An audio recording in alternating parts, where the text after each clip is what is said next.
Hey, I'm gonna start. It's just the four of us, so it's a small. So leave your thing on. Oh wait, there's someone else coming in. Mm-hmm.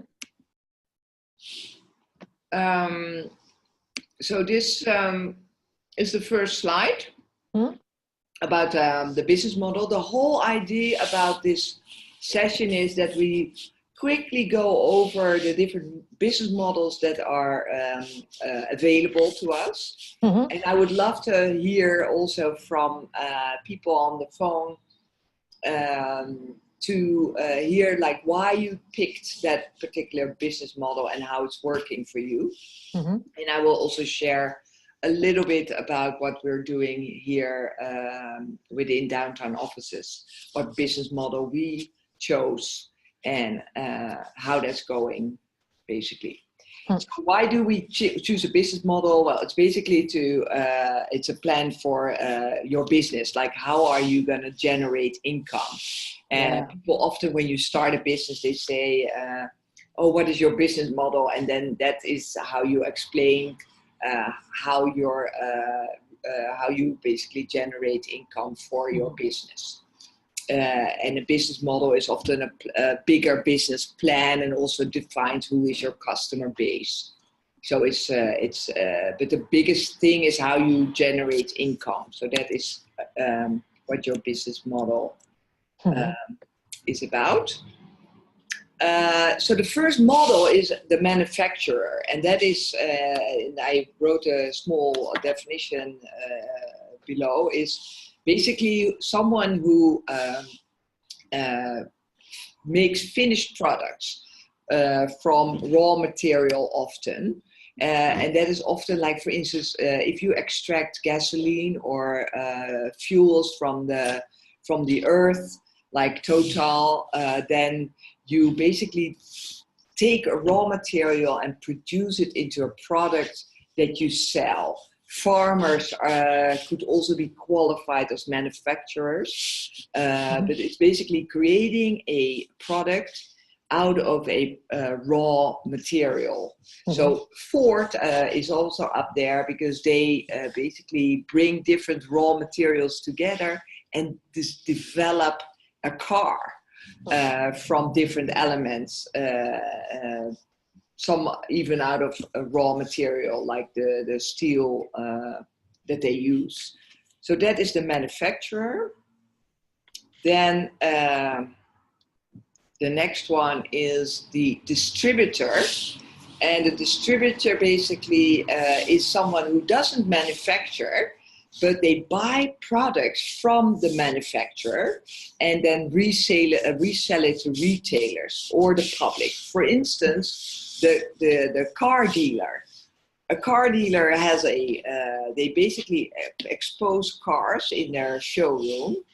They haven't produced the cars, but they just buy the cars and then resell it to the customer. So that is the distributor. Then we have the retailer, and we know the retailer. It's basically we have a lot of retailers, like for instance Zara, Carrefour, the Bon Pro. It's every supermarket. They have products in their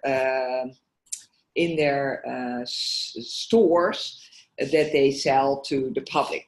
So and they don't produce it themselves. They just buy it and sell it directly to the customer. Then the franchise model. Well, we all know McDonald's, so it's a franchise can be a manufacturer, a distributor, or retailer. And instead of creating a new product, the franchisee uses a business model that is basically linked to paying royalties. That's having said that, for instance, McDonald's, you can be a franchise of McDonald's, but McDonald's also owns their own McDonald's restaurants. So often franchisees have both. They have the franchise model, but they also own some of the stores themselves. And a Spanish example of a franchisee model is Kids and Us. It's a language school for children, an English language school. It was started here in Spain, in Manresa, and they basically teach English to Spanish kids. And when they turned out to be quite popular in Spain, she started with having different branches in Manresa. Then she opened up in Girona, in Barcelona.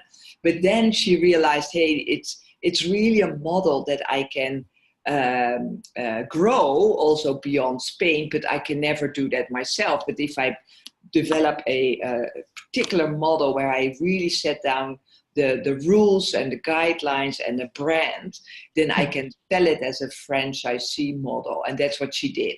So that is a Spanish franchisee model that I know, but Pizza Hut and McDonald's are the well-known franchise models. Wait.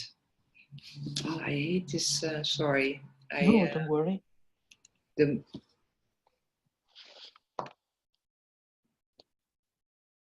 It's really hard to. So that's the next one. The brick and mortar, that's the traditional business. We all know them. It's the little shop on the street that basically sells something and they own the business. So you have the bakery, they basically sell bread on the street. They own their shop, they produce the shop. It's everything in one, basically. It's the mom and pop shop, you often call that.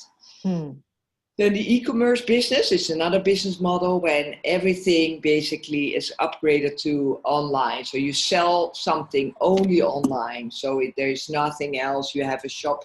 And of course, you see that a lot. You have someone who produces something, whether it's something like a garment or books or anything, you can sell it only online. And Etsy and Spotify are examples of that. Then you have the bricks and clicks. It's a combination of the two. So you have a company that has a shop, a brick and mortar shop, and you have also sales online. So it's most of the apparel industry has that model as well. And then you have the nickel and dime, and that is the model where you have a very cheap product that it's very easy to step into, and you see a lot of the airlines have that model, like EasyJet, Ryanair. So it's very cheap to buy a ticket to England, for instance, but when you actually fly, you have all these extra costs. So you pay for your suitcase, you pay for your cup of coffee. If you want to have a specific seat, you pay extra for that particular seat.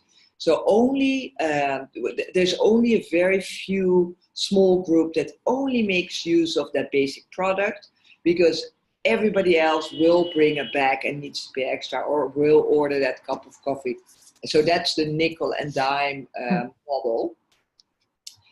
Then the next one is the freemium. We also know that, probably you heard of this, is where you have different, it's often an online model where you have services that are offered for free. Downtown Offices is also doing that now. We have, if you go online and you look at our website, you see that we have our basic membership is a membership for free. Because we realize that the content will also generate more people to come to our website and learn about our services and our community, and hopefully will come and meet with us at one of our events or our webinars or our workshops, or join one of our peer groups, or use one of our services online. So that is the freemium. So, but the moment you start using something else, then they start charging more. So you can, for instance, Spotify is one of the examples, and Skype. You can listen to music for free on Spotify. But the moment you want something more, you pay. They charge you money, often in the subscription model. So, and then you have the subscription model that is, they don't offer anything for free. You just have a subscription you can pay every month, and you just, and Netflix is a great example. You just pay and you can watch as many movies or series as you want. You pay the same subscription, and only when you have more channels or more accounts on one, you pay a little more, I believe, but that's it. So that's another business model that you can use. Mm-hmm. Then the aggregator is interesting because that is a business model that's quite new, and it came up with Uber and Airbnb. It's basically you sell something that you don't own and you never hold it. It's not a product, it's not a service. It's basically you bring the buyer and the seller together on a platform and you charge a commission. So with Airbnb, the Airbnb doesn't own any of the houses that they provide, that they make available. It's the owners of the houses that say, hey, I want to rent out my house or my apartment, and I use Airbnb as the platform. You pay a charge or a fee to Airbnb, and the client will find my apartment on that platform. And Uber is the same. They don't own the taxis. They basically give people who own a taxi the opportunity to drive clients through that Uber platform. So that is the aggregator, is quite a new business model, and quite interesting as I think as well to see what other things can we bring together. I don't know if you heard about I don't remember the name. But it's a business in Spain where people can actually rent cars from other people. So if you have a car in the garage, you can rent the car because a lot of people own a car but never drive it. So It's just sitting in the garage, and you can use that portal to rent someone's car basically. So you don't go to one of the car rental companies, but you just rent a car from someone. And I don't remember the name. It's just not on it's somewhere in the back of my head, but I can't think of it right now. But it is, I'm sure if you Google it, you will find it. I will find it. Yeah. Interesting one. Then the online marketplace, that is Amazon and Alibaba. Alibaba is the Amazon, but then based in China. Yes. Or in Asia mostly, and it's basically they bring together the different. It's a platform basically where you can find different products and services for competitive prices, and they don't do just one product of that brand, but they offer all the products that everybody has available, and they compete on that platform. So that's quite interesting. So if you go to Amazon, sometimes you find the same product but cheaper with someone else. So it's quite an interesting model as well. But this is, of course, much as a startup or as a small business, this is interesting model, but harder to step into, I think. Yes. And then advertisement like Facebook and YouTube, you basically provide a platform. It's often a service online where people enter. It's for free. People love to use your service, and then eventually you start. If you have a big enough community, you can attract brands to advertise on your platform and make money out of that. And YouTube and Facebook are, of course, great examples for that. We all know that Facebook at one point had so many advertisements that people got really fed up with it. But and then you can also pay for your own advertisement, which they added also. And then affiliate marketing is when you have a product, but you sell it through someone else. And I have an example on our website as well, where Downtown Offices partners with experts. So we have, for instance, a law firm. We have different experts that do webinars for us, and they promote their services on our website. But if they have a client through us, they pay us a small fee. So it's a system that we also use. It's not a huge income generator, but if you are a huge community, then this could be an interesting business model to think or consider. And then telebusiness is a business that we see a lot in the medical sector, where doctors in the old conventional way would sell their services in their practice, in their clinics. Patients would come into the clinic and meet the doctor there. And what you see now is that they have a different income generating portal, and that is telemedicine, they call it. So you can make an appointment with the doctor online, basically, and they look at you and they see you, but there is no office necessary. You can have patients on the other side of the world if you would like to, and you can just charge per minute or per 5 minutes. It's happening also in Barcelona, I know, and it's growing big in the UK and in the US. Yeah. I can imagine it's in the rural areas on a big countries like Australia. Exactly. That's. I think China. I mean, those are perfect for those places. No? Yeah, that could be a great place to have those. And I'm sure in Australia they will have. They used to have these flying doctors. Exactly. There was a show when I was young. They had a show that was about the flying doctors. But now I'm sure they do e-health as well. Yes, I mean, at school they do a lot of things. When you're in the remote area, these solutions are perfect, are brilliant. And then drop shipping basically is where the company owns no product, they have no inventory, and they sell the product online. It's happening a lot now as well. You see, if you go on Shopify, you will see products that people offer, and the products are somewhere in China with a big wholesale company. And only when you buy, they will order the product and ship it from China directly to you. So there's no need to have the products in your house or have an inventory. You just sell whatever is available in the world. So this, over the last years, has also grown tremendously. And then the last example of a business model is the high touch. High touch is what I see a lot in the downtown office community. Is basically, it requires a lot of human interaction. There's a tight relationship between the person who's selling the service or the product and the customer. And that relationship also has a huge impact on the revenue or the income. So it's, for instance, the consulting firm, coaches, people that have a direct relationship with their clients.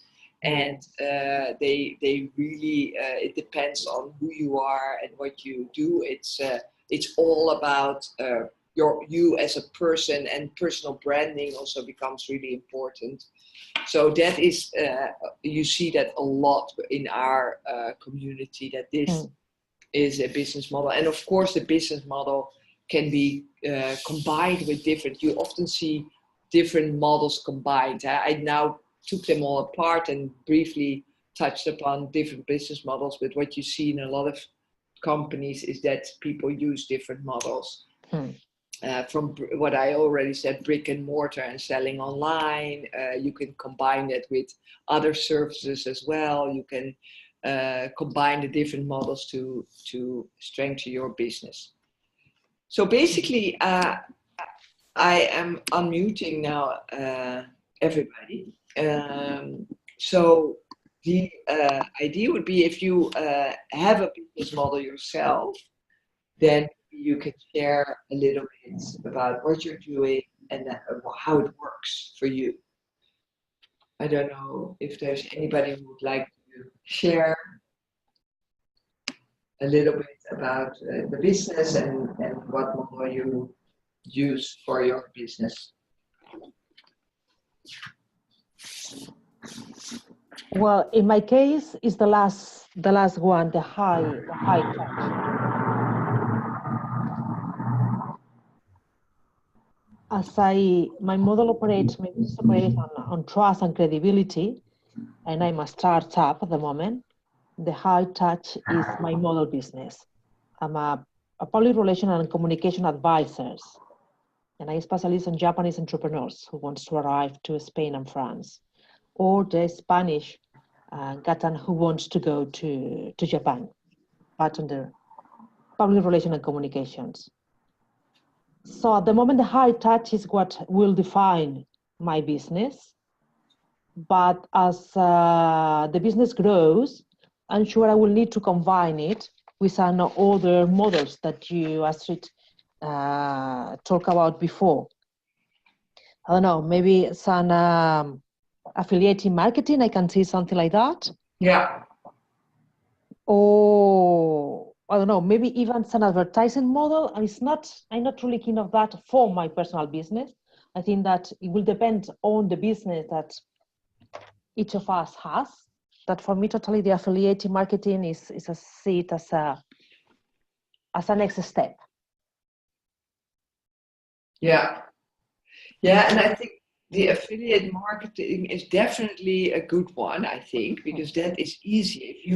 If you think about who is your target group and who else is serving that target group, then that could be a great way to reach your group through someone else. And for instance, I give you an example of another business that I am running. It's a market or a community for the healthcare sector, and I'm working together with Top Doctors. Top Doctors is a platform that offers doctors an opportunity to link with clients or patients. So if you are a patient and you're looking for a dermatologist or a gynecologist, you can go to the Top Doctor website and find your doctor there. And we are working with them because this is our group as well. The doctors are a hard group to attract. But the Top Doctors have 100,000 doctors on their platform worldwide. So to affiliate with them and to do marketing with them is a great way for us as a small player to reach that same group. So it definitely, as a small company, if you can find players who could do this affiliate marketing for you, that is a great way to grow your business, basically. Yes. And subscription, Rosa, is that something that would be a model that you could also provide your clients with a subscription? So instead of doing a one-off consulting, that they have a subscribe to a service that would return every month. Is that something that you could consider with your business?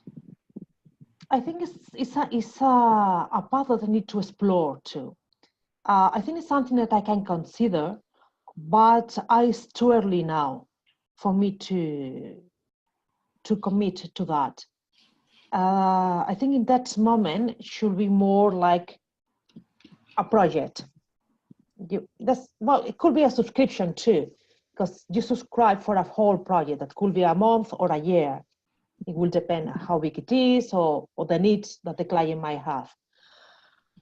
And the future, I think it's something to consider too. Yeah, what I realized with I have a subscription model, as I mentioned before, both with the downtown offices as well as my WeSpark community. What I find with a subscription, what is difficult is it's difficult to scale for me because the time, the work that every member requires, like as Rosa knows, I'm running peer groups. And peer groups are groups of entrepreneurs that meet every month. And you basically commit yourself to a year of that peer group. And the whole idea behind the peer group is to learn and share experiences among peer entrepreneurs. That is a subscription model, and they pay every month a certain amount of money. And what I realize is it's very hard to scale because it takes a lot of time for me to make sure that the groups run well, that it goes well, that they meet every month, that they follow the rules, and that they stay on schedule. You know, so it's a lot of I'm participating in the group sometimes. So that I realize that it is. I have this subscription model, but now thinking back of it, I realize it's a very difficult model to scale and to make enough money, because I'm not charging a lot of money. And then you see, if I can't scale, the model is, for me, not the perfect model. So it's interesting to think about why a model, if you choose for a model, what the requirements are for that model to be interesting for your business. Because I think subscription model is especially interesting when you can easily scale the number, and when the input from the side of the seller is not too high. Because if it's too high, and that's, for instance, and that's why also I think as a coach or a consultant, what you said, Rosa, is that you invest a lot of time, and it's a lot about your relationship with your client. For you to turn this into a subscription model, that would require a service that doesn't require the same amount of time from your side. That is easy. For instance, it could be an online course that you have available, something like that people just download every month, but it's not requiring your personal time, basically. Exactly. It's more like attracting customers to, or your targets to know you by offering them some small course. But in my area, it's very difficult to do that, because it's, as you say before, it's so personalized that sometimes it's tricky. Yeah. I think the subscriptions might work if the company or your business grows, when you could have someone, let's say part-time, focuses only on the subscriptions. Yeah. Because then, even if it's difficult to scale it, it's also branding. Yeah. It's your reputation, because you started with that and you keep it to a selected people, or to attract some target. But it requires someone to focus on that only. And that's also another expenses that you need to take into account. Yeah. Is there anyone else who would like to share? I'm unmuting, so if you want, you can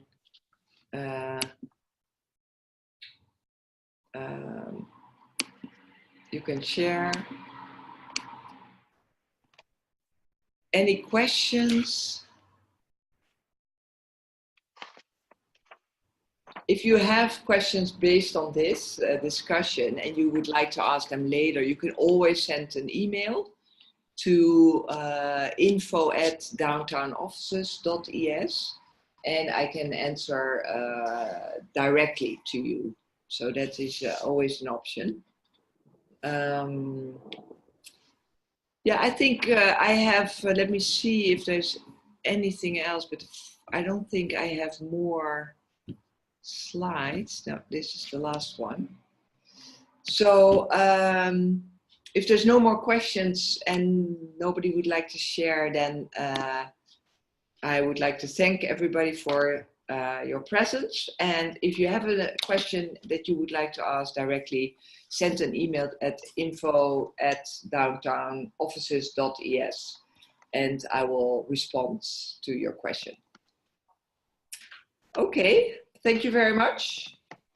Thank you very much, Astrid, for the webinar. Okay, thank you. And thanks to everybody. See you soon. Bye-bye. Bye.